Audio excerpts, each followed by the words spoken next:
Oke.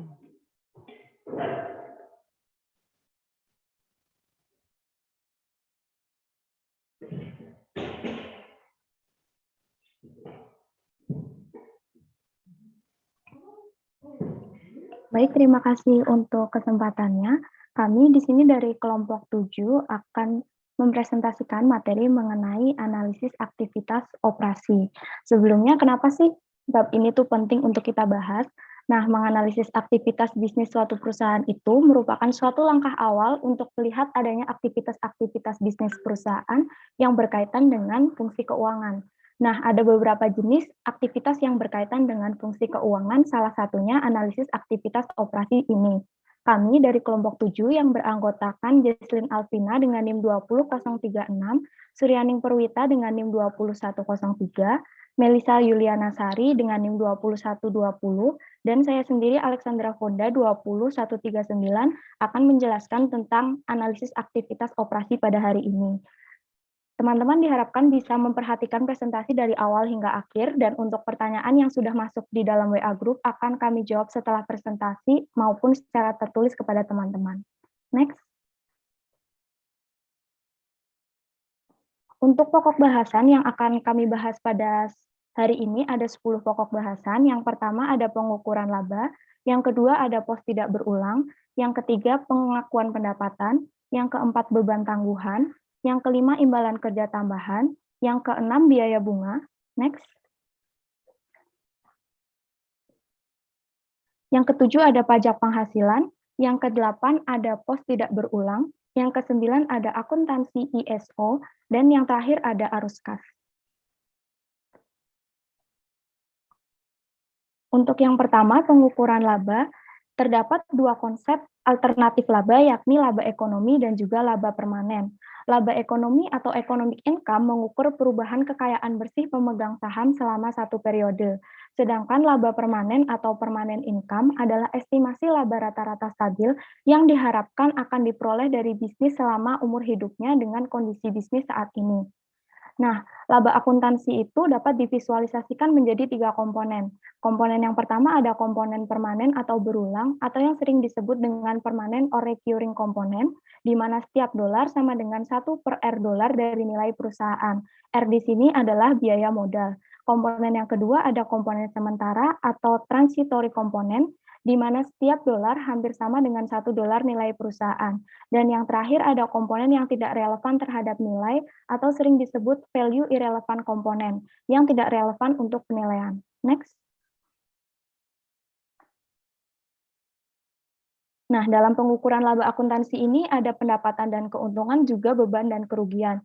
Kita akan membahas satu persatu dimulai dari pendapatan. Pendapatan atau revenue itu merupakan arus kas masuk yang diperoleh atau arus kas masuk prospektif yang diperoleh yang timbul dari aktivitas bisnis perusahaan yang berlangsung. Sedangkan keuntungan atau gain adalah arus kas masuk yang diperoleh atau arus kas masuk prospektif yang diperoleh dari transaksi dan peristiwa yang tidak berkaitan dengan aktivitas bisnis perusahaan yang berlangsung. Untuk perbedaannya itu sendiri, pendapatan diharapkan tetap ada untuk kelangsungan hidup, sebaliknya keuntungan tidak diperoleh secara berulang. Kemudian masuk ke beban dan kerugian. Beban atau expense di sini merupakan arus kas keluar yang terjadi. Arus kas keluar prospektif atau alokasi arus kas keluar masa lalu yang timbul dari operasi bisnis perusahaan yang berlangsung. Sedangkan kerugian atau loss adalah penurunan aset neto perusahaan yang timbul dari operasi yang tak terduga dan mendadak di suatu perusahaan. Contohnya adalah kerugian atas penjualan efek investasi dan penurunan nilai goodwill. Selanjutnya masuk ke klasifikasi dan pengukuran laba alternatif. Di sini terbagi menjadi dua, ada laba berulang dan tidak berulang, dan laba operasi dan laba non-operasi. Dimulai dari laba berulang dan tidak berulang. Pentingnya klasifikasi komponen laba sebagai laba berulang dan tak berulang itu timbul karena kebutuhan untuk menentukan komponen laba permanen dan juga sementara. Laporan laba rugi ini umumnya melaporkan 3 pengukuran laba alternatif. Yang pertama itu ada laba neto atau net income. Umumnya dianggap sebagai hasil akhir dari pengukuran laba. Namun, laba neto ini tidak memasukkan kepemilikan yang belum direalisasi yang timbul karena perubahan nilai aset dan liabilitas, seperti kenaikan nilai efek investasi non-spekulatif yang dimiliki oleh perusahaan. Yang kedua ada penghasilan komprehensif atau dikenal sebagai comprehensive income. Ini mencerminkan hampir semua perubahan ekuitas lain yang berasal dari aktivitas pemilik. Yang terakhir ada laba operasi dilanjutkan atau income from continue operation, merupakan pengukuran yang tidak memasukkan pos tidak berulang seperti pos luar biasa dan dampak dari operasi dihentikan dari laba neto. Selanjutnya masuk ke laba operasi dan laba non-operasi. Laba operasi merupakan pengukuran laba suatu perusahaan yang berasal dari aktivitas normalnya. Umumnya, laba operasi ini tidak mencangkup beberapa pos dari laba operasi yang dilanjutkan, seperti yang pertama, keuntungan dan kerugian dari kegiatan periferal atau tidak pokok di luar aktivitas inti perusahaan. Yang kedua, kerugian penurunan nilai dan dari penghapusan aset operasi. Yang ketiga, pos tidak biasa. Dan yang terakhir, pendapatan dan beban lainnya. Selanjutnya, laba non-operasi atau non-operation income secara kolektif mengacu pada semua komponen laba yang tidak dimasukkan dalam laba operasi. Next. Selanjutnya ada penghasilan komprehensif. Apa sih itu penghasilan komprehensif? Nah, penghasilan komprehensif itu merupakan pengukuran laba yang mencerminkan perubahan terhadap ekuitas pemegang saham di luar aktivitas pemilik seperti dividen dan perubahan model saham. Penentuan penghasilan komprehensif yang umumnya dilakukan oleh perusahaan dapat dilihat seperti perhitungan di bawah ini. Semisal ada laba neto sebesar $1.205 dan penghasilan komprehensif lain yang dihitung dari keuntungan atau kerugian yang belum direalisasi atas efek yang diperdagangkan sebesar $305. Kemudian ada keuntungan atau kerugian yang belum direalisasi atas instrumen derivatif sebesar $945, dikurangi penyesuaian penjabaran mata uang asing sebesar $12 dan dikurangi lagi oleh penyesuaian imbalan pasca kerja sebesar $17, menghasilkan penghasilan komprehensif sebesar $2.426. Next.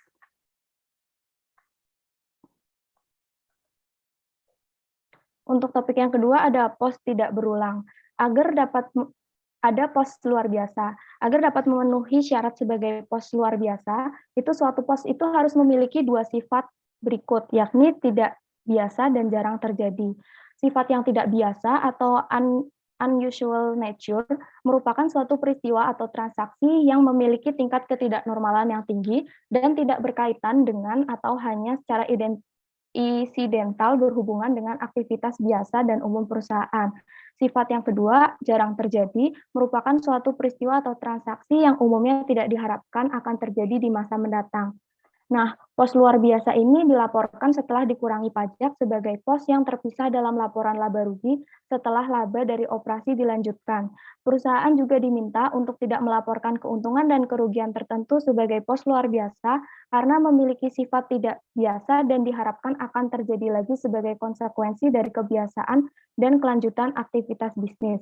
Untuk contohnya, ada keuntungan atau kerugian aktivitas pelepasan segmen bisnis, keuntungan atau kerugian dari penjualan atau penghapusan aset tetap, dampak penghentian kerja, dan lain sebagainya. Next.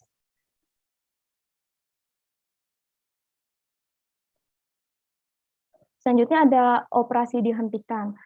Syarat sebagai operasi dihentikan dalam aturan akuntansi terkini yaitu operasi dan arus kas dari komponen bisnis yang diinvestasi harus dapat dibedakan dengan jelas dari entitas lain. Komponen tersebut dapat berupa sebuah segmen bisnis, unit pelaporan, entitas anak konsolidasian, atau bahkan sekelompok aset yang diidentifikasi terpisah. Semua dampak operasi dihentikan harus dihilangkan dari laba tahun berjalan dan masa lalu. Next. Kemudian ada perubahan akuntansi. Standar akuntansi membedakan 4 jenis perubahan akuntansi. Yang pertama, perubahan prinsip akuntansi. Yang kedua, perubahan estimasi akuntansi. Yang ketiga, perubahan entitas pelaporan. Dan yang keempat, koreksi kesalahan. Berikut akan dibahas persyaratan pelaporan yang berkaitan dengan setiap jenis perubahan dan membahas implikasi analisisnya. Next. Yang pertama tadi ada perubahan prinsip akuntansi, itu terjadi ketika suatu perusahaan berpindah dari suatu prinsip akuntansi yang berterima umum ke suatu prinsip akuntansi yang berterima umum lainnya. Salah satu contoh dari perubahan prinsip akuntansi ini adalah perubahan metode penyusutan dari garis lurus menjadi dipercepat. Kemudian yang kedua ada perubahan estimasi akuntansi. Ada beberapa persyaratan akuntansi dan pengungkapan tertentu saat perubahan terjadi dalam estimasi akuntansi. Antara lain, yang pertama itu ada penerapan prospektif, yang kedua ada pengungkapan catatan laporan keuangan. Nah, penerapan prospektif ini merupakan perubahan yang dicatat dalam periode perubahan dan jika dapat diterapkan periode masa depan pada saat setiap dampak itu terjadi. Yang kedua, pengungkapan catatan laporan keuangan mengungkapkan dampak perubahan pada laba neto maupun laba sebelum pos luar biasa untuk periode berjalan, bahkan pada saat perubahan mempengaruhi periode mendatang. Next.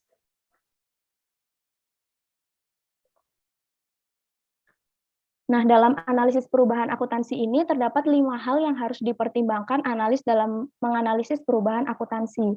Yang pertama, tidak menghasilkan konsekuensi arus kas di masa sekarang atau masa depan.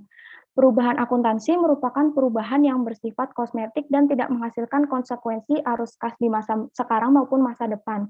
Berarti kondisi keuangan perusahaan ini tidak dipengaruhi oleh perubahan akuntansi. Yang kedua, mencerminkan realitas ekonomi dengan lebih baik. Misalnya adanya keputusan perusahaan untuk memperpanjang masa manfaat mesinnya yang dapat disusutkan sehingga menjadi salah satu upaya untuk mengaitkan biaya dengan pola penggunaan yang sebenarnya agar menjadi dasar ekonomi yang lebih baik. Yang ketiga, waspada terhadap manajemen laba. Dalam kasus perubahan akuntansi yang sukarela, manajemen laba merupakan motivasi di mana manajer perusahaan mengelola labanya menggunakan perubahan prinsip akuntansi. Metode manajemen laba yang lebih populer dan lihai dengan mengubah estimasi akuntansinya. Hal ini berbeda dengan perubahan prinsip akuntansi di mana dampak kumulatif akan disoroti dalam laporan laba rugi, informasi mengenai perubahan estimasi yang sering disembunyikan dalam catatan atas laporan keuangan. Yang keempat itu menilai dampak perubahan akuntansi pada perbandingan antar waktu. Analis di sini harus memastikan setiap perbandingan antar waktunya yang dilakukan dengan seperangkat aturan akuntansi yang konsisten pada tahun yang dilaporkan dalam laporan keuangan akhir. Apabila perusahaan itu melaporkan dampak perubahan akuntansi untuk data tahun sebelumnya, dalam catatan atas laporan keuangan, historis laba itu dapat disesuaikan. Yang kelima, evaluasi dampak perubahan akuntansi pada laba ekonomi dan laba permanen. Di sini analis dapat menggunakan angka yang dilaporkan dengan metode baru dan mengabaikan dampak kumulatif jika ada. Sedangkan dalam menganalisis laba ekonomi periode berjalan, analis dapat memasukkan dampak periode berjalan dan dampak kumulatifnya. Next.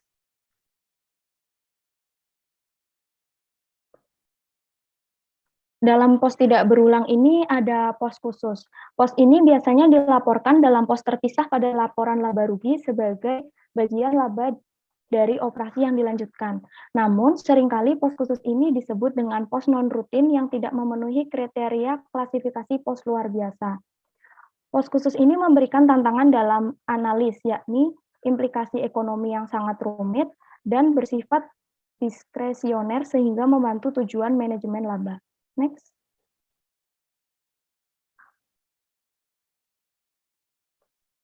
Selanjutnya ada penurunan nilai aset. Yang pertama berumur panjang, terjadi jika nilai wajarnya berada di bawah nilai buku pada laporan posisi keuangan.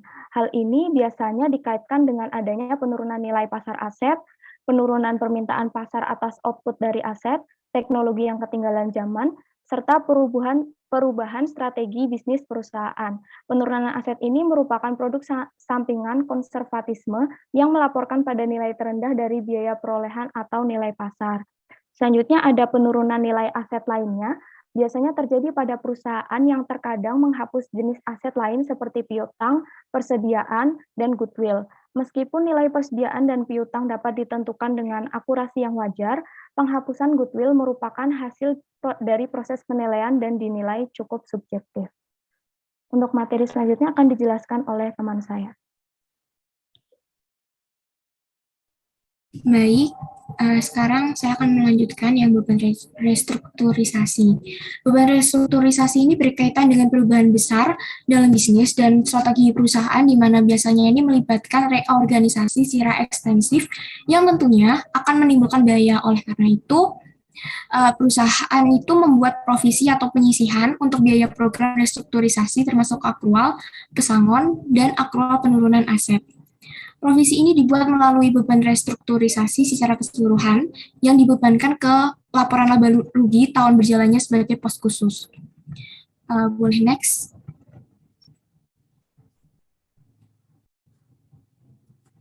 Boleh. Selanjutnya adalah analisis pos khusus. Dalam analisis pos khusus ini tuh menganalisis pos yang merupakan tugas menantang dan penting dalam analisis akuntansi karena estimasinya itu dapat menciptakan peluang dalam pengelolaan laba. Nah, berikut ini adalah penjelasan implikasi beban khusus dan penyesuaian yang diperlukan untuk laporan keuangan. Yang pertama adalah manajemen laba dan beban khusus. Apabila perusahaan melaporkan pos pengurang laba, maka semakin meningkat dari waktu ke waktu. Dengan begitu, peningkatan beban khusus ini menimbulkan permasalahan dan mendapatkan perhatian SEC yang dapat mengurangi kepercayaan terhadap laporan keuangan. Lalu yang kedua adalah penyesuaian laporan laba rugi, di mana analisis ini perlu membuat penyesuaian untuk menentukan dampak beban khusus, terutama pada laba permanen, yang mana harus mencerminkan profitabilitas perusahaan dalam kondisi normal. Kebanyakan beban khusus ini tuh terdiri dari beban operasi yang harus dicerminkan dalam laba permanen. Pada tingkat dasar, beban khusus ini mencerminkan penyajian yang terlalu rendah dari beban masa lalu atau investasi untuk peningkatan profitabilitas masa depan. Yang ketiga itu adalah penyesuaian terhadap laporan posisi keuangan, di mana fokus utama standar penurunan nilai aset ini adalah laporan posisi keuangannya, sehingga beban pada penurunan nilai persediaan dan aset jangka panjang ini dapat meningkatkan kemampuan laporan posisi keuangan untuk mencerminkan realitas bisnis dengan melaporkan aset yang semakin mendekati nilai realisasi netonya. Nah, dalam penyesuaian terhadap laporan posisi keuangan ini ada dua hal yang perlu diperhatikan, yaitu dampaknya pada aset dan liabilitas itu akan mencerminkan secara bertahap sepanjang waktu ketika biaya aktual itu terjadi. Lalu yang kedua itu adalah penghapusan aset menimbulkan bias konservatif dalam pelaporan aset dan liabilitas. Lalu yang selanjutnya, boleh next. Nah, pokok pembahasan yang ketiga ini adalah pengakuan pendapatan, di mana pendapatan ini tuh adalah arus masuk atau peningkatan aset lainnya dari entitas atau penyelesaian liabilitas akibat operasi utama atau pusat yang masih berlangsung pada perusahaan. Sedangkan keuntungan ini tuh adalah kenaikan aset neto akibat dari transaksi periferal atau insidental perusahaan. Perusahaan itu tentunya perlu tahu secara detail terkait pengakuan pendapatan dan keuntungan yang diterima atas aktivitas bisnisnya. Adanya penyesuaian yang dilakukan analis ini terkadang mengubah angka laba menggunakan informasi pengakuan pendapatan perusahaan.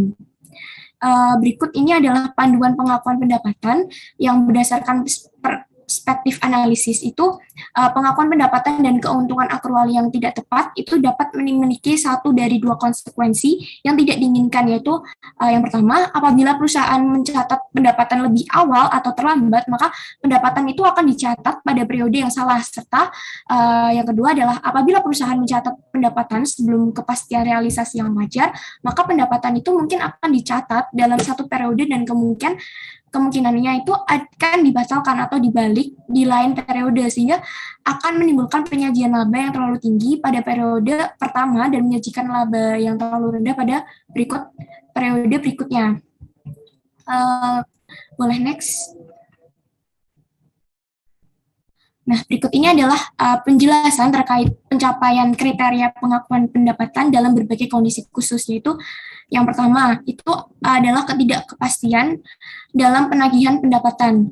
Perusahaan itu menggunakan penyisihan piutang tak tertagih untuk mencerminkan ketidakpastian dalam penagihan piutang dari penjualan kredit.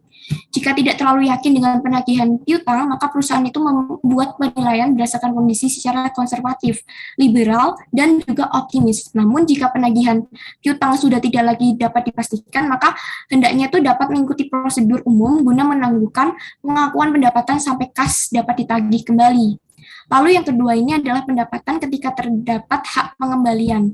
Apabila pembeli ini memiliki hak pengembalian pendapatan diakui pada saat penjualan, hanya jika terpenuhinya kondisi-kondisi yang akan dijelaskan di bawahnya ada 6 kan, supaya pendapatan penjualan dan biaya penjualan itu dapat dicatat, walaupun harus berkurang karena untuk mencerminkan estimasi pengembalian dan biaya terkait.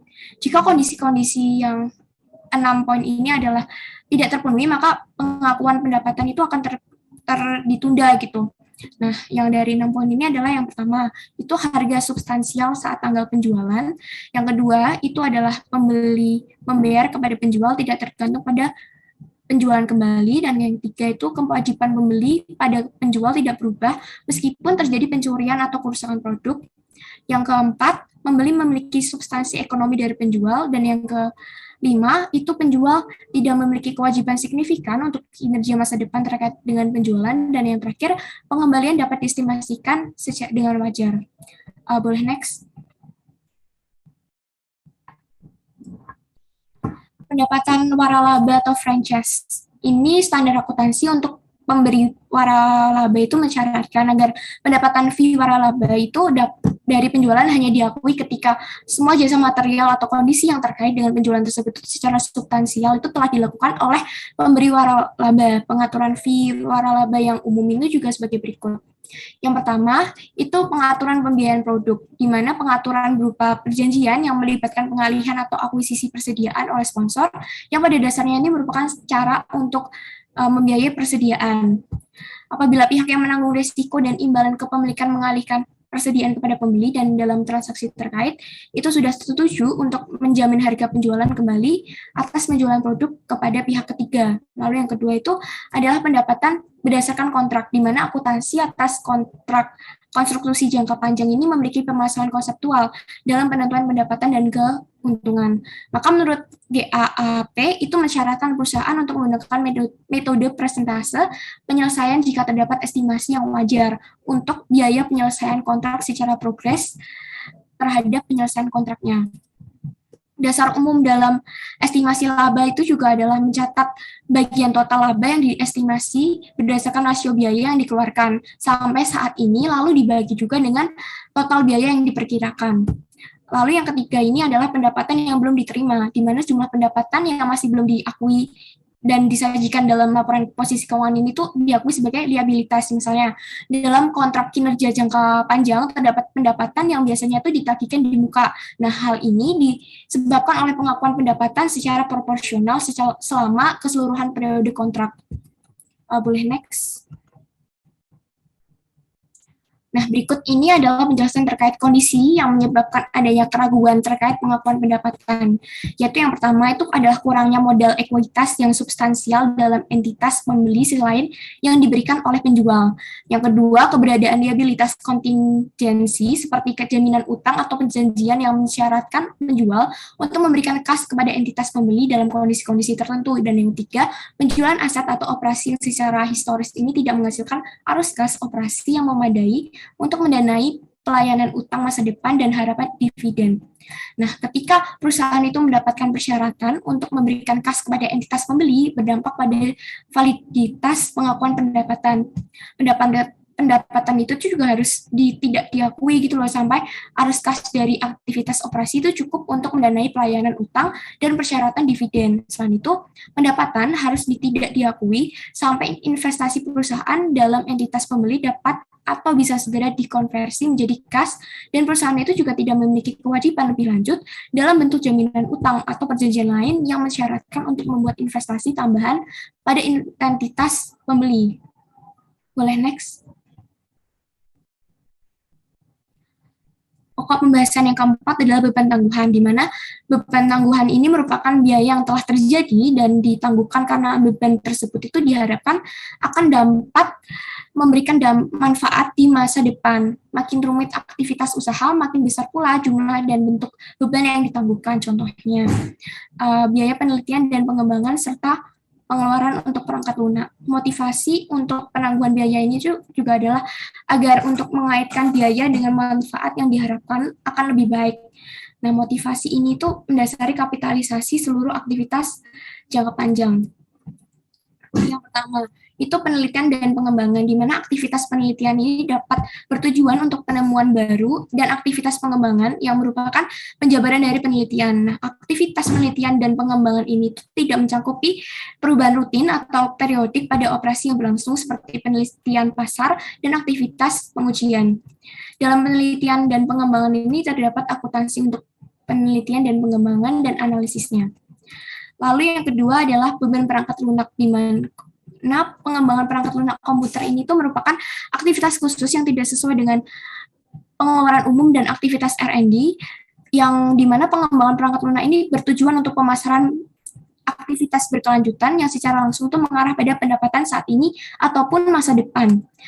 Menurut GAAP di Amerika Serikat, akuntansi untuk pengeluaran perangkat lunak komputer ini untuk dijual, disewakan, ataupun diperdagangkan menunjukkan satu titik yang disebut dengan kelayakan teknologi, di mana biaya dikapitalisasikan dan dikaitkan dengan pendapatan di masa depan.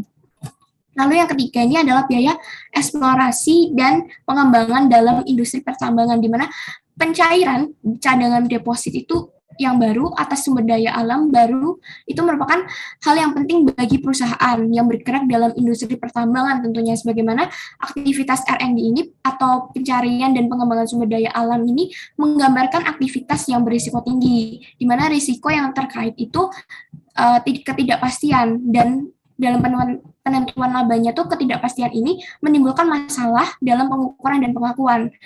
Dan sudah pasti tidak banyak perusahaan yang mengkapitalisasi semua biaya eksplorasi dan juga pengembangan ini. Boleh next. Berikutnya adalah pokok pembahasan yang kelima, yaitu imbalan kerja tambahan, di mana tinjauan imbalan kerja tambahan ini tuh menekankan pada tekanan sosial, kompetensi, dan langkahnya karyawan yang berbakat telah menimbulkan kompensasi tambahan untuk karyawan selain gaji. Beban yang dapat diidentifikasi ini tidak menimbulkan masalah dalam pengakuan akuntansi dan akrualnya, tetapi kompensasi tambahan lain ini karena sifatnya yang dapat berubah atau kontingensi tidak dapat disesuaikan dengan pengakuan akuntansi penuh atau tepat waktu. Berikut beberapa dari kompensasi beserta akuntansinya yang diuraikan ada dua, yaitu yang pertama, kontrak kompensasi yang ditangguhkan, di mana janji membayar karyawan di masa depan itu beberapa dengan kontingensi. Kontrak ini tuh biasanya menyertakan klausula yang tidak bersaing atau menyebutkan kesediaan karyawannya dalam memberikan jasa kontingensi. Akuntansi ini umumnya mewajibkan bahwa paling tidak nilai sekarang kompensasi tangguhan ini diakui secara sistematis dan rasional sepanjang periode karyawan bekerja, dimulai dari penandatanganan kontrak. Lalu yang kedua adalah hak apresiasi saham, di mana hak saham yang diberikan kepada karyawan ini berdasarkan jumlah saham yang ditentukan. Pemberian SAR ini juga didasarkan pada kenaikan nilai pasar saham dalam bentuk uang tunai, saham, atau kombinasi keduanya.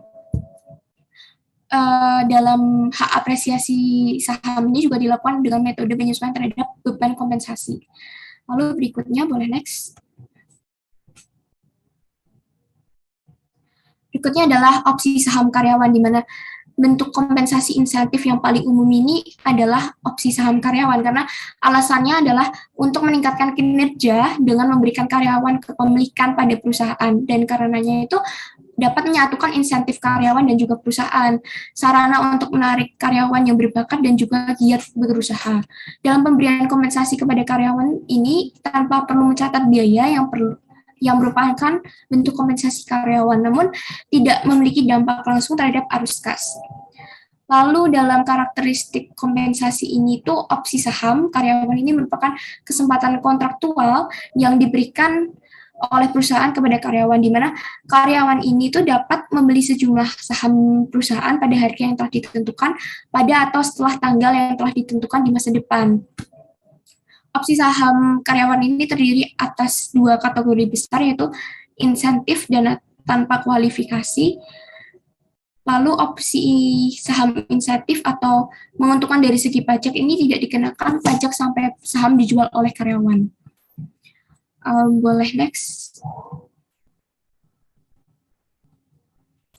Biaya ekonomi dan manfaat ESO. Manfaat utama opsi saham ini itu adalah kenaikan potensial pada nilai perusahaan yang dapat ditimbulkan melalui dampak insentif terhadap perilaku karyawan. ESO ini bertujuan untuk menyamakan insentif karyawan dan perusahaan dengan memberikan kesempatan pada karyawan berpartisipasi dalam penciptaan kekayaan pemegang saham. ESO juga dapat meningkatkan kecenderungan risiko manajer, artinya ESO ini tuh dapat memotivasi manajer untuk bergabung dalam proyek yang lebih berisiko karena manajer ini dapat menikmati potensi kenaikannya. Biaya ESO ini merupakan dampak yang dilutif potensialnya, artinya ketika dilaksanakan, ESO ini mengalihkan kekayaan dari pemegang saham kepada karyawan dengan mendilusi kepemilikan pemegang saham saat ini dalam perusahaan. Nah, manfaat opsi saham karyawan melalui kenaikan ini motivasinya karyawan itu akan tercermin melalui proses secara tradisional, termasuk dalam laba seperti kenaikan pendapat dan juga penurunan biaya. Boleh next? Berikutnya, ini adalah akuntansi dan pelaporan ISO, di mana terdapat ada dua masalah akuntansi utama yang berhubungan dengan ISO secara langsung. Yang pertama itu dilusi laba per saham, di mana US GAAP itu mengakui dilusi potensial dari ISO ketika menentukan laba per saham dilusian.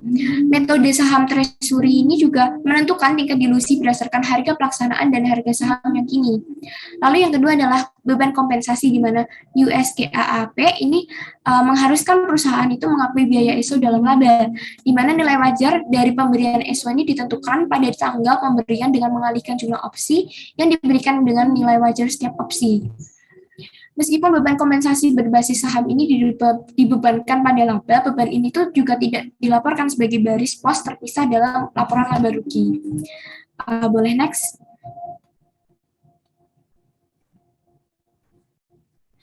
Berikutnya adalah pengungkapan opsi saham karyawan. Untuk mentaati SAFS nomor 123, perusahaan itu yang menawarkan program kompensasi berdasarkan saham harus menentukan nilai wajar opsi. Perusahaan itu kemudian harus memutuskan apakah akan menggunakan metode ini, metode nilai wajar, dan mengakui beban dalam laporan laba rugi, atau menggunakan pendekatan nilai intrinsik serta pengungkapannya dalam catatan proforma yang berdampak terhadap laba bersih dan laba per sahamnya. Lalu yang kedua, tanpa memperhatikan apakah metode nilai intrinsik atau nilai wajar yang digunakan ini, pengungkapan penuh tentang status program tersebut harus dibuat pada akhir periode penyajian, termasuk juga pada jumlah saham menurut opsi, rata-rata tertimbang untuk harga opsi untuk kategori tersebut, rata-rata tertimbang nilai opsi wajar, opsi yang dihibahkan selama tahun berjalan, dan juga rata-rata umur sisa kontraktual opsi yang beredar. Lalu yang ketiga, pemberian opsi saham akan menimbulkan manfaat dan biaya. Dampak manfaat ini akan dicatat dalam laba melalui pendapatan yang lebih tinggi atau biaya yang lebih rendah yang timbul dari pekerja yang termotivasi. Boleh next?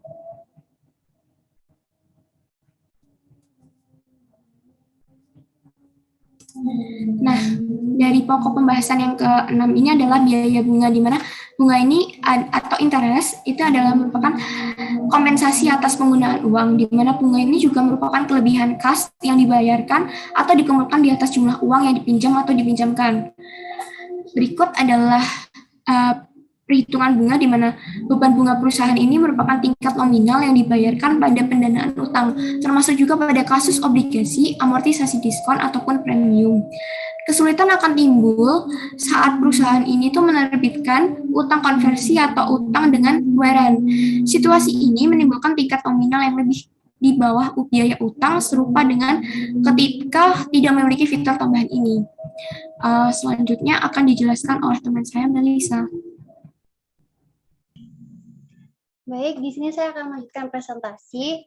Dalam biaya bunga, selain perhitungan bunga, terdapat juga kapitalisasi bunga dan analisis bunga. Nah, dalam kapitalisasi bunga itu diperlukan sebagai bagian dari biaya aset yang dibangun atau jika tidak diproduksi oleh perusahaan untuk penggunaan sendiri.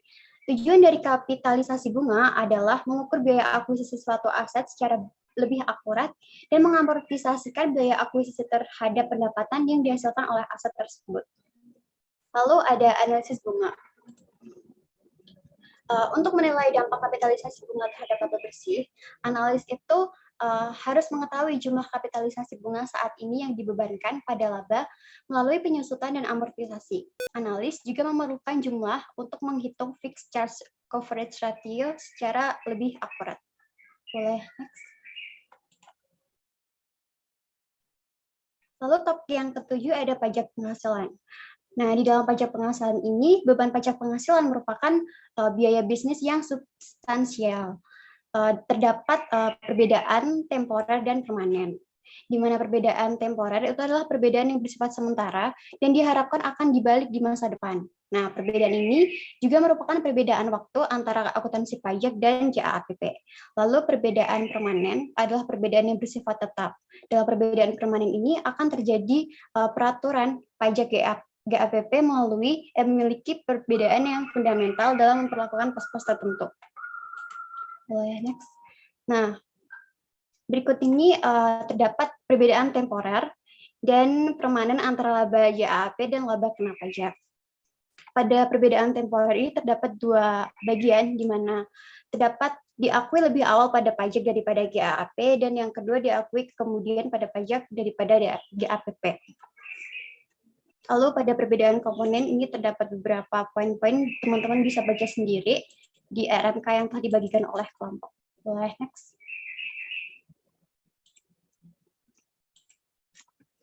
Lalu ada pajak tangguhan. Perbedaan temporer dapat menyebabkan laba kena pajak sangat berbeda dengan laba sebelum pajak menurut JAAP. Oleh karena itu, pembebanan utang pajak aktual tahun tersebut terhadap laba JAPP sebelum pajak melanggar prinsip pengaitan dasar akuntansi dan menyebabkan laba setelah pajak mudah berubah bahkan berhenti. Nah, pada akuntansi pajak tangguhan ini diatur oleh SFAS 109. Boleh next. Selanjutnya ada sifat liabilitas dan aset pajak tangguhan. Nah, secara umum, liabilitas atau aset pajak tangguhan itu meliputi dua hal. Yang pertama ada liabilitas pajak tangguhan dan aset pajak tangguhan. Di mana liabilitas pajak tangguhan itu ketika laba JAP lebih besar dibandingkan laba kena pajak di masa lalu, maka pembayaran pajak masa lalu relatif lebih tinggi, sehingga pembayaran pajak di masa depan diperkirakan relatif lebih tinggi. Lalu untuk aset pajak tangguhan, itu di mana laba JAP lebih kecil dibandingkan laba kena pajak di masa lalu, maka pembayaran pajak masa lalu relatif lebih tinggi, yang mengakibatkan pembayaran pajak di masa depan diperkirakan relatif lebih rendah. Boleh, next.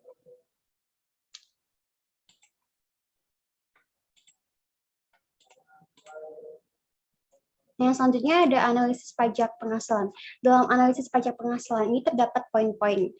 Yang pertama itu penyesuaian laporan keuangan. Di dalam sini itu banyak analis memisahkan aset dan liabilitas dari laporan posisi keuangan saat melakukan analisis rasio seperti rasio solvabilitas dan atau rasio likuiditas.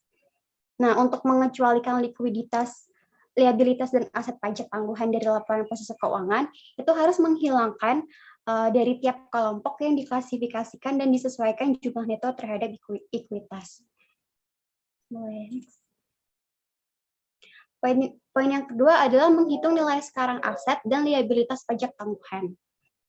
Aset dan liabilitas pajak tangguhan mewakili arus kas potensial di masa depan yang timbul dari baliknya perbedaan temporer. Nah, pembalikan ini terjadi bertahun-tahun kemudian, sehingga nilai sekarang dari dampak arus kas menjadi lebih kecil daripada yang dicatat pada laporan posisi keuangan.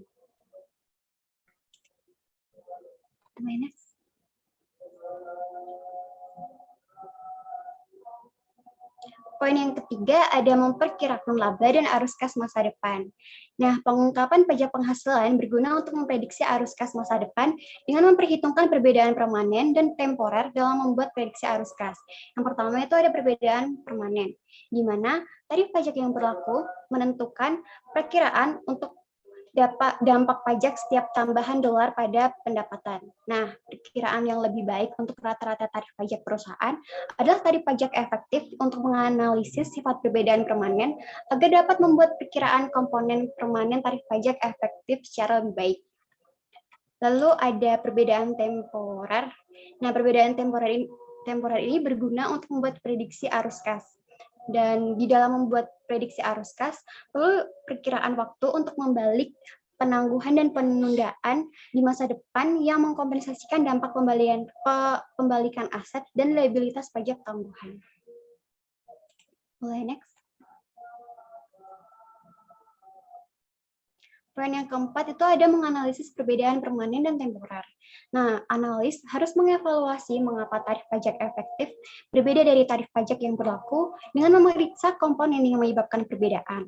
Lalu, menganalisis sifat perbedaan temporer yang ditentukan dengan menggunakan komponen aset dan liabilitas pajak tangguhan.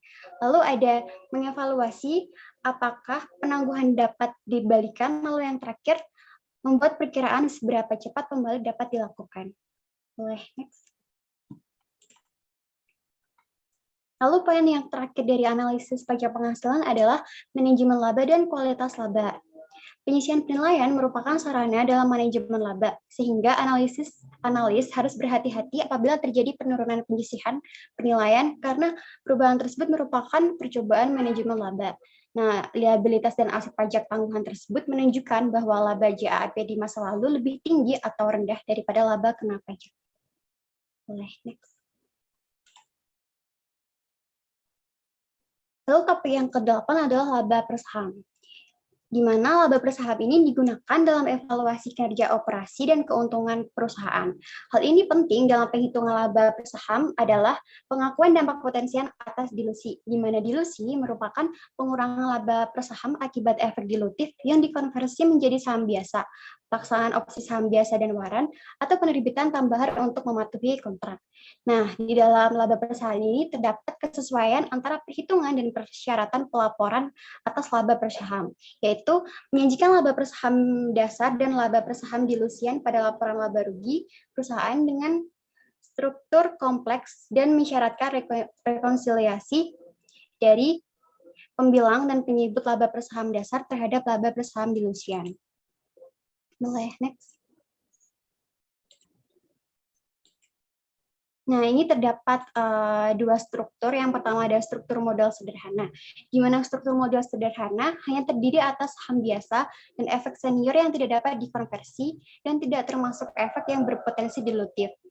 Untuk perusahaan dengan struktur modal sederhana itu dihitung menggunakan rumus sebagai berikut, yaitu laba per saham dasar sama dengan laba neto dikurangi dividen saham preferen dibagi rata-rata tertimbang jumlah saham biasa yang beredar.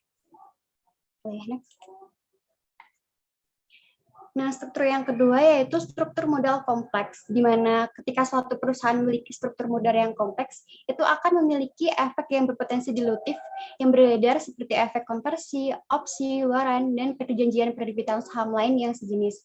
Nah, hubungan antara laba per saham dasar dan laba per saham dilusian itu digambarkan sebagai berikut, yaitu untuk EPS dasar itu adalah laba neto dikurangi dividen saham preferen dibagi dengan rata-rata tertimbang jumlah saham biasa. Nah, untuk menghitung EPS itu menggunakan EPS dasar dikurangi dampak dilutif EPS pada opsi dan waran, lalu dikurangi dampak dilutif EPS pada konversi.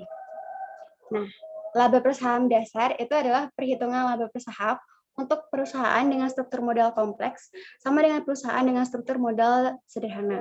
Lalu laba per saham dilusian itu sendiri menunjukkan saham biasa yang berpotensi menurunkan laba per saham dengan menghitung opsi waran serta saham dan obligasi preferen konversi. Boleh, next.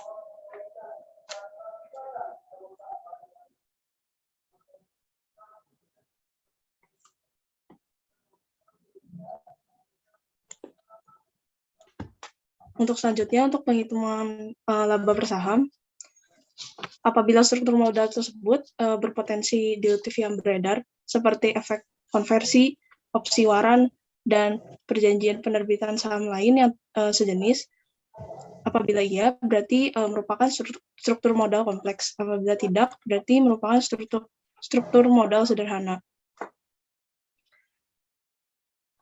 Apabila struktur modal kompleks ini harus dilaporkan laba per saham dasar. Untuk struktur modal sederhana harus melaporkan laba per saham dilusian. Untuk rumus laba per saham dasar yaitu sudah dijelaskan oleh Melissa tadi, laba per saham dasar sama dengan laba neto dikurangi dividen saham preferen dikurangi rata-rata tertimbang jumlah saham biasa yang beredar. Untuk laba per saham dilusian, yaitu rumusnya laba neto atas saham biasa yang disesuaikan untuk bunga setelah pajak dan dividen saham preferen atas efek dilutif dibagi dengan rata-rata tertimbang jumlah saham biasa termasuk efek dilutif.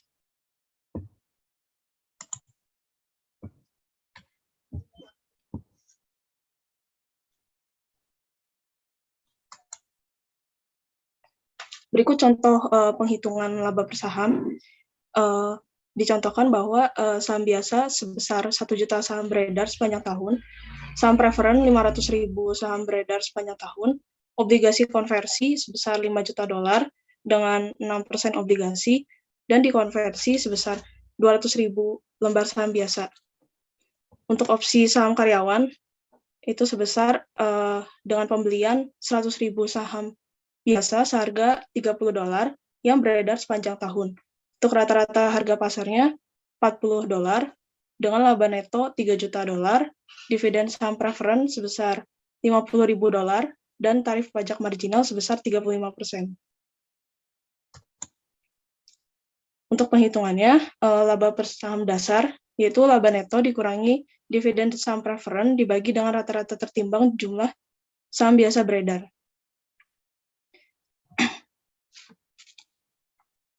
Yaitu 3 juta dolar dikurangi dengan 50.000 dolar dibagi dengan 1 juta, menghasilkan 2,95 dolar. Untuk menghitung laba per saham dilusi, yaitu laba neto atas saham biasa yang disesuaikan untuk bunga setelah pajak dan dividen saham preferen atas efek dilutif dibagi dengan rata-rata tertimbang jumlah saham biasa termasuk efek dilutif, yaitu 3 juta dolar dikurangi dengan 50.000 dolar ditambah dengan 5 juta dolar dikali dengan 6% dikali dengan 1 dikurangi 0,35 dibagi dengan 1 juta ditambah 1.000. Untuk 3 juta dolar itu didapat dari laba neto, 50.000 dolarnya itu dapat dari dividen saham preferen. Lalu untuk penghitungan 5 juta dolar dikali dengan 6% itu didapat dari obligasi konversi. Lalu 1 dikurangi 0,35 itu didapat dari tarif pajaknya sebesar 35%. Lalu untuk 1 juta ditambah 200.000 tambah 25.000 itu penjualan biasa. Hasilnya 2,57 dolar.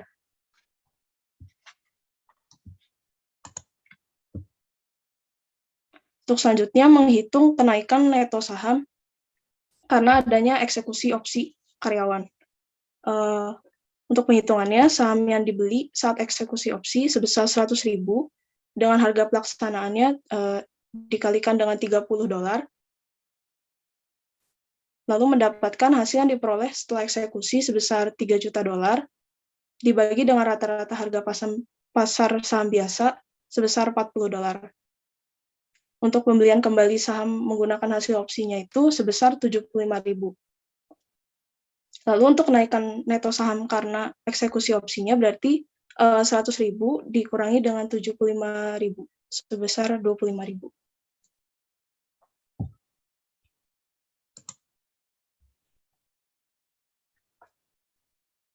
Untuk selanjutnya analisis laba per saham, terdapat tantangan-tantangan dalam penghitungan dan pengungkapan laba per saham, yaitu yang pertama, penghitungan laba per saham mengabaikan dampak potensial dilusi dari opsi dan waran yang dapat menaikkan laba per saham dari perusahaan. Kenaikan ini dapat sebesar 10 hingga 20% atau lebih, sehingga nantinya menghilangkan resiko penerbitan saham baru. Yang kedua, adanya ketidakkonsistensian dalam perlakuan saham biasa untuk menghitung laba per saham. Yang ketiga, adanya dampak dilutif dari opsi dan waran tergantung pada harga saham biasa yang menyebabkan dampak sirkuler, di mana pelaporan laba per saham ini dapat mempengaruhi harga per saham dan laba per saham. Maka laba per saham yang dilaporkan mempengaruhi harga saham dan menunjukkan dasar ekonomi perusahaan.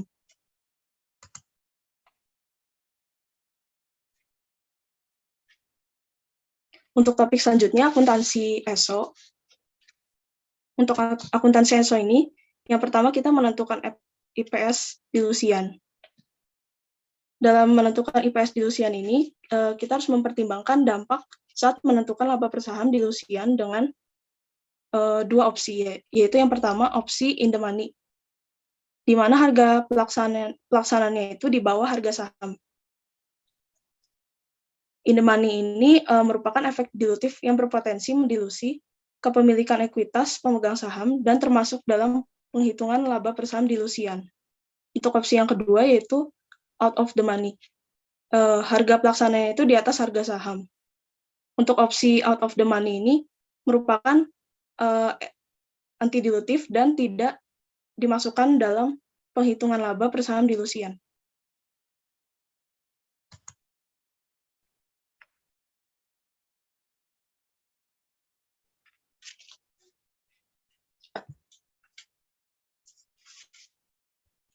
Untuk selanjutnya, akuntansi untuk ESO yang kedua itu menentukan beban kompensasi. Yang pertama, kita harus menentukan biaya ESO. Yang kedua, mengamortisasi biaya ESO. Ketiga, menentukan dampak laporan pada posisi keuangan.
Di mute ya.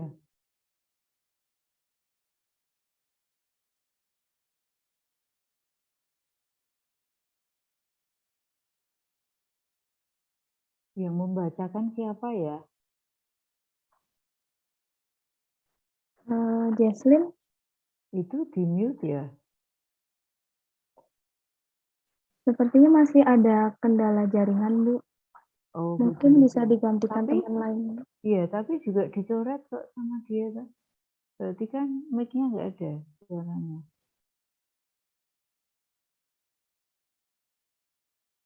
Mungkin dia berbicara tapi tidak ada suaranya.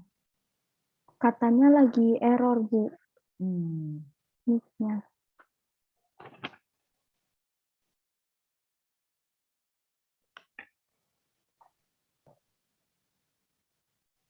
Boleh diganti. Oke, Perwita boleh minta tolong untuk dilanjutkan.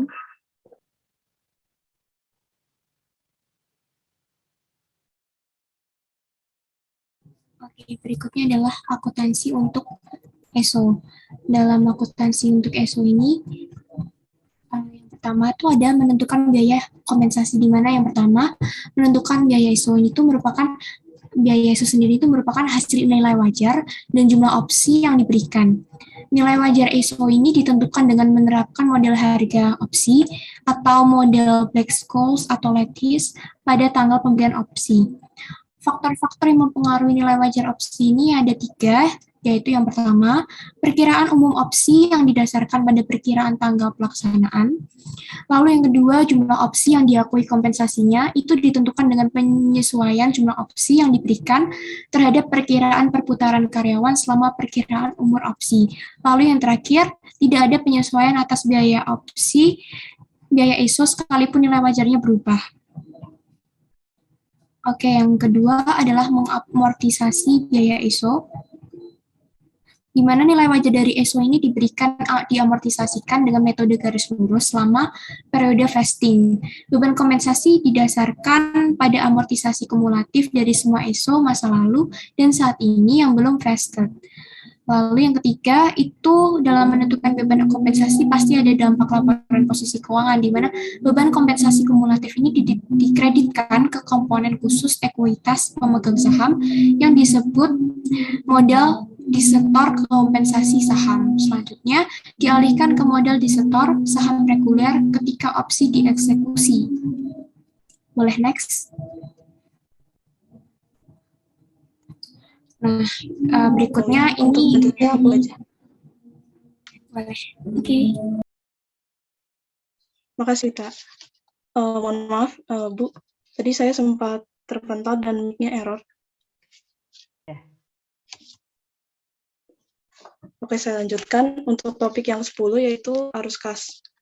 Arus kas ini memiliki tujuan untuk mengevaluasi peristiwa masa lalu dan kondisi saat ini untuk meramalkan jumlah, waktu, dan kemungkinan yang terjadi pada masa depan mengenai penerimaan dan pengeluaran kas.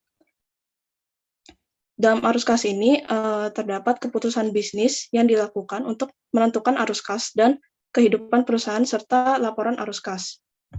Untuk arus kas dan kehidupan perusahaan ini menentukan perolehan dan pengalokasian kas yang dipengaruhi oleh tahap hidup entitas, yaitu terdiri dari tahap permulaan, pertumbuhan, kemapanan, dan penurunan. Untuk laporan arus kas ini nantinya harus terdiri atas aliran kas yang dari aktivitas operasi, investasi, dan pendanaan. Aktivitas operasi ini mengungkapkan sumber dan kegunaan kas untuk kegiatan berbisnis. Untuk investasi ini berfokus pada kekayaan, properti, dan pembelian peralatan. Pada pendanaan digunakan untuk kegiatan produksi serta penerbitan saham dan obligasi. Next.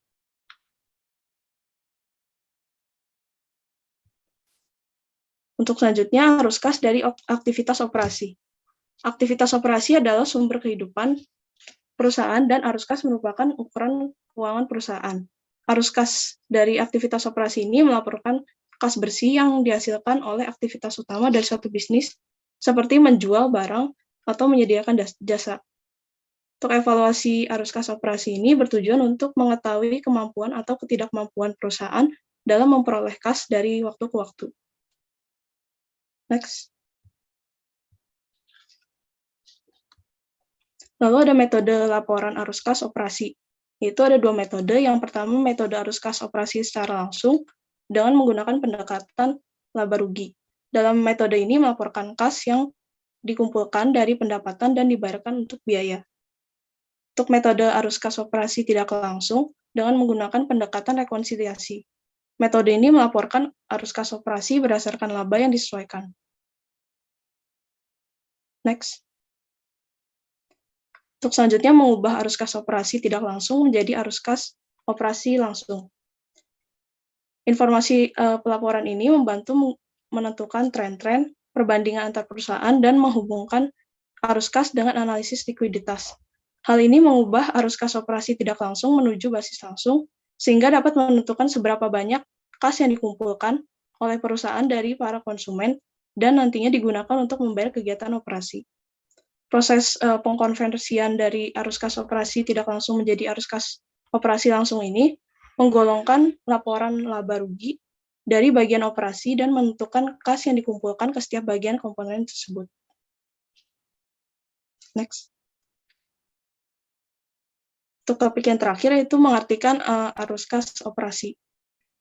Dalam mengartikan arus kas operasi ini, kita harus menentukan alternatif hasil. Dalam alternatif hasil ini menjelaskan mengenai stabilitas siklus operasi yang dihasilkan ketika gabungan rekening tahunan di neraca sesuai dengan rekening di laporan laba rugi. Lalu, efisiensi siklus operasi terjadi ketika rekening lancar digabung dengan menghasilkan kas yang lebih banyak daripada operasi yang stabil. Lalu, ketidakefisienan siklus operasi berdampak pada arus kas. Yang kedua, mengoperasikan tren-tren pada arus kas. Tren-tren ini memberikan informasi seperti menunjukkan stabilitas, efisiensi, dan ketidakefisienan dalam penerimaan kas. Ketidakstabilan ini membantu untuk memprediksi arus kas di masa mendatang dengan meningkatkan likuiditas bertahap dari tahun ke tahun. Untuk keefisienan dan ketidakefisienan itu membantu dalam menganalisis pembayaran kas untuk setiap biaya-biaya. Untuk yang ketiga, arus kas, operasi, dan likuiditas. Dalam hal ini, dengan terjalannya stabilitas operasi dan konsistensi sebagai ukuran kas dan likuiditas yang tetap konstan, nantinya menghasilkan operasi yang berjalan efisien dan fleksibel. Untuk yang terakhir, peramalan arus kas operasi. Pada saat peramalan, sebaiknya memperhatikan tren-tren arus kas pada masa lalu, alternatif keputusan masa depan, dan kemungkinan dampak yang akan terjadi. Tujuan dari peramalan kas ini ditujukan untuk memulai memusatkan pada alternatif dampak dan kemungkinan alternatif itu akan terjadi. Next.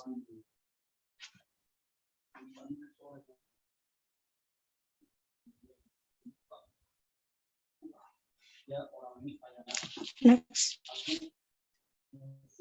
Baik, sekian presentasi dari kelompok kami. Mohon maaf apabila ada kesalahan kata-kata. Selebihnya saya kembalikan kepada Bu Atik. Ya, terima kasih. Bahannya dari Subramanyam, betul? Iya Bu, dari Subramanyam dan buku Bergeven bab 10. Oh, Bergeven yang bagian terakhir ya? Iya, yang bab 10 Bu. Enggak, maksudnya dibahas yang bagian terakhir ini? Oh iya, iya betul Bu. Ya, karena di sini tidak ada bahannya. Oh, ada pertanyaan? Di grup WhatsApp ada 8 pertanyaan Bu. Oh ya, baik. Biar sebisanya dulu waktunya ya, karena sampai jam 12.30 ya. Masih ada waktu 13 menit ya. Oh, tapi ya nanti sebisanya jawabnya. Kita lihat bersama ya. Pertanyaannya mau dijawab yang milik siapa dulu?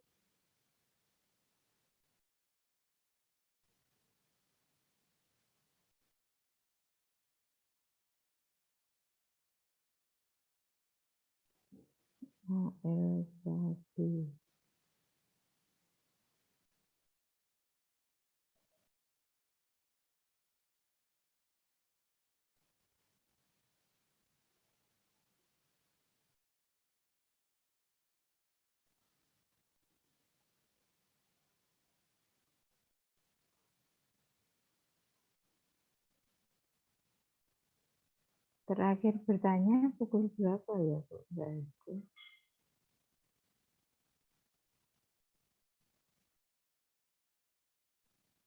Oke.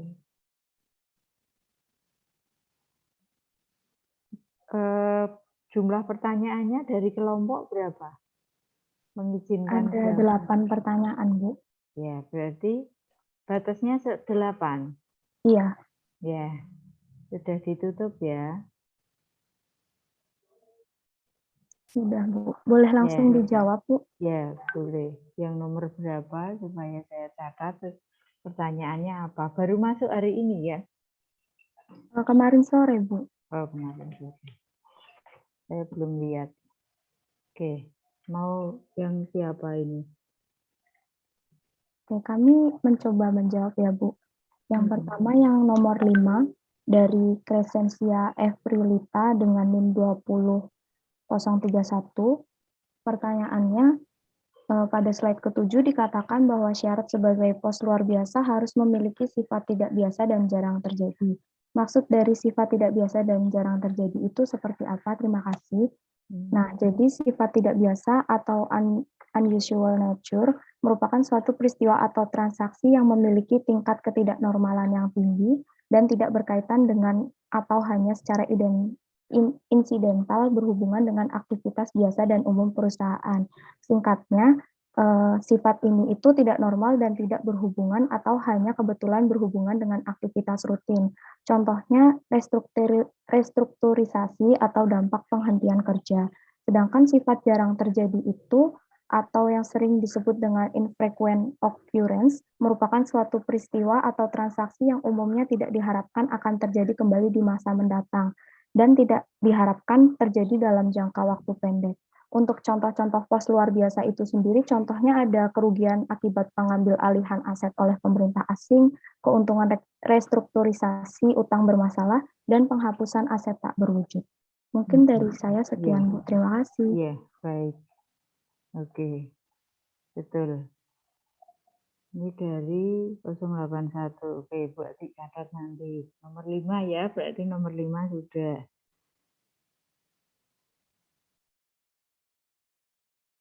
Nomor berapa lagi?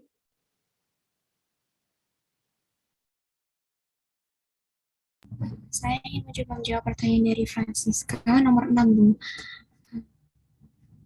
Iya, baik. Soalnya itu kira-kira bagaimana cara operasi dihentikan ini dapat membedakan dirinya secara jelas dengan entitas lain. Apabila masih dirasa jawaban saya ini kurang tepat, boleh minta tolong dibenarkan ya, Bu. Iya. Nah, tadi kan pertanyaannya adalah tentang cara operasi dihentikan yang dapat membedakan dirinya secara jelas dengan entitas lain. Jadi menurut kelompok kami, untuk pemenuhan syarat sebagai operasi dihentikan dalam aturan akuntansi terkini ini, operasi dan arus kas dari komponen bisnis yang divestasi itu juga harus dibedakan dengan jelas dari entitas lain. Nah, komponen bisnis tersebut ini dapat berupa sebuah segmen bisnis, unit pelaporan, entitas konsolidasian, anak perusahaan konsolidasian, atau bahkan sekelompok aset yang diidentifikasikan secara terpisah.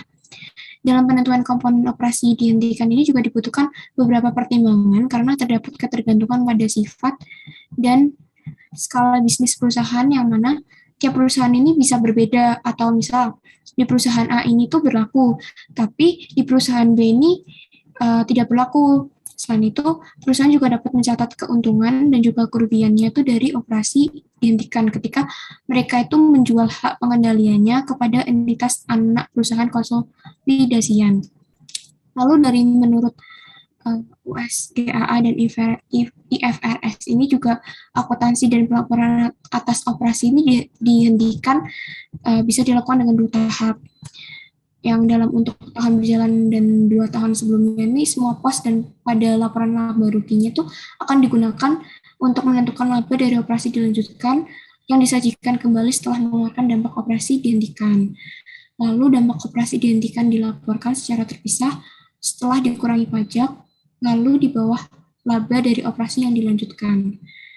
Namun, berdasarkan peraturan IFRS itu perlu dilaporkan satu jumlah kombinasi terkait operasi yang dihentikan pada laporan laba rugi. Dengan demikian, aset dan liabilitas pada laporan keuangan yang berkaitan dengan operasi dihentikan ini tuh dapat dipisahkan ataupun disajikan secara terpisah sebagai aset atau liabilitas yang dimiliki untuk dijual. Sekian penjelasan dari saya. Apakah sudah menjawab? Suryani ada di halaman berapa ya? Saudara baca. Untuk jawaban Yang- nomor 6. Yang di bab subtema operasi dihentikan itu ada di bab halaman Subtopiknya juga operasi dihentikan. ya. Ya, baik. Oke. Nanti nggak apa-apa, Bu Hati yang mencari. Ini yang nomor 6 ya. Supaya jawabannya bisa lebih diringkas oleh kelompok, nanti kerjasama dengan saya. Judulnya jelas toh, operasi dihentikan begitu toh? Iya, Bu, di halaman Ya, 380. Oke. Ya, 380 ini pertanyaan nomor 6 ya. Baik. Mungkin nanti ini yang bertanya kan Francisca ya, Francisca Rahma, lebih mudah kalau ada satu kalimat kunci yang diberikan di sana, karena dia minta bagaimana membedakan atau memberikan batas, katakanlah itu secara jelas berkaitan dengan operasi dihentikan. Gitu ya pertanyaannya. Nah, nanti betul tadi, tapi jawabannya terlalu lengkap ya, terlalu panjang. Ya, nggak apa-apa, nanti diringkas. 5 dan 6 sudah. Nomor berapa lagi? Bu, saya ingin menjawab Banyak. pertanyaan nomor 1. 1 ya. Dari Michelle Wijaya. Oke, Michelle. Ya, silahkan. Pertanyaan dari Michelle Wijaya, berkaitan dengan perubahan akuntansi, apa yang mendasari sebuah perusahaan itu untuk melakukan perubahan akuntansi, dan bagaimana pengaruh atau dampak dari adanya perubahan akuntansi baik secara langsung maupun tidak langsung. Nah, saya di sini akan menjawab yang mendasari sebuah perusahaan untuk melakukan perubahan akuntansi itu ada beberapa poin. Yang pertama itu berdasarkan pengalaman atau adanya informasi baru, di mana suatu perusahaan itu merasa perlu mengubah estimasi pendapatan dan biayanya, seperti estimasi jumlah piutang tak tertagih, estimasi umur dan masa manfaat aktivitas tetap. Lalu yang kedua, karena perubahan kondisi perekonomian, perusahaan itu memutuskan untuk mengubah metode akuntansi yang lebih mencerminkan kondisi perekonomian. Yang ketiga, di bagian organisasi profesi akuntansi yang mengharuskan perusahaan untuk menerapkan standar prinsip atau metode akuntansi yang baru. Lalu ada akuisisi, peleburan, pemekaran, pemecahan usaha yang bisa menyebabkan terjadinya perubahan entitas pelapor. Lalu ada juga tuntutan kepada manajemen untuk menghasilkan laba secara berlebih. Nah, perubahan akuntansi ini sering kali membuat laba menjadi lebih besar.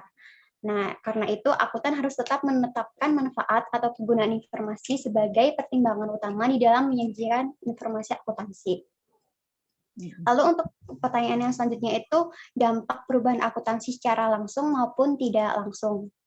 Secara langsung itu IASB itu berketetapan bahwa perusahaan harus menetapkan perubahan langsung, perubahan prinsip akuntansi secara retrospektif. Nah, contohnya itu berupa koreksi neraca persediaan akibat perubahan metode penilaian persediaan. Lalu dampak bagi secara tidak langsung itu pada perubahan pembagian laba atau pembayaran royalti yang bergantung pada nilai dalam laporan seperti pendapatan atau laba bersih. Nah, pengaruh tidak langsung ini tidak akan mempengaruhi nilai-nilai dalam laporan pada periode terdahulu. Begitu jawaban dari saya. Terima kasih. Ya. Apakah sudah jelas? Sudah, Bu. Terima Ya. kasih Melisa untuk jawabannya. Oke. Jadi betul ya, salah satu contohnya bisa mengubah metode penyusutan. Ya, nah berkaitan dengan pajak misalnya, ya nanti dampaknya yang langsung apa? PPh-nya menjadi lebih kecil. Ya, karena apa? Laba nampak di kantor pajak itu lebih rendah.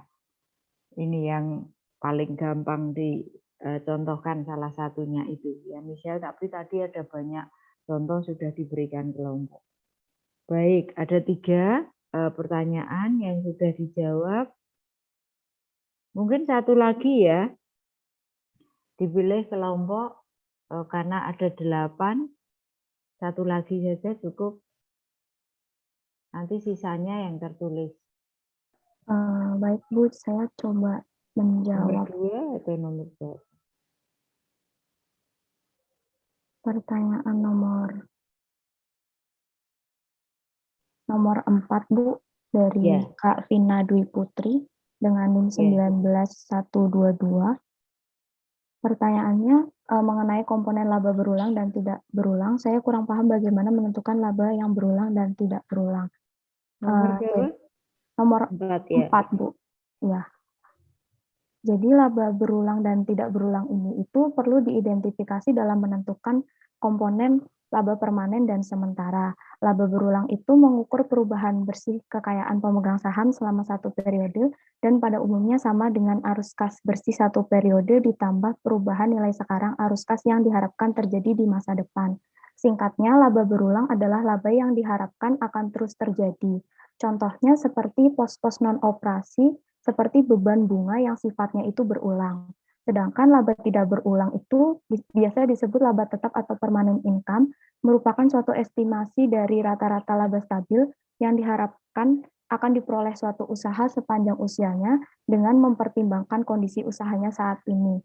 Secara konsep laba tetap atau yang disebut juga laba berkelanjutan, ini mirip dengan kemampuan menghasilkan laba yang dapat dipertahankan.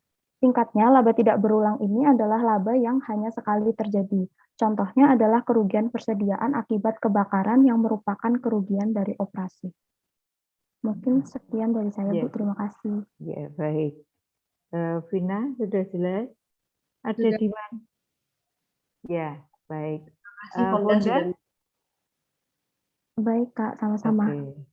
Fonda ada di halaman berapa itu di buku Sugramanya? Di halaman 372 terkait klasifikasi dan pengukuran laba alternatif. Oh iya. Tapi saya juga ada cari dari internet juga. Internet, Bu, ya. Oke. Ya. Ya, sip. Berarti sudah 4. Ya, kurang pertanyaan nomor 2, 3, 7, dan 8. Betul.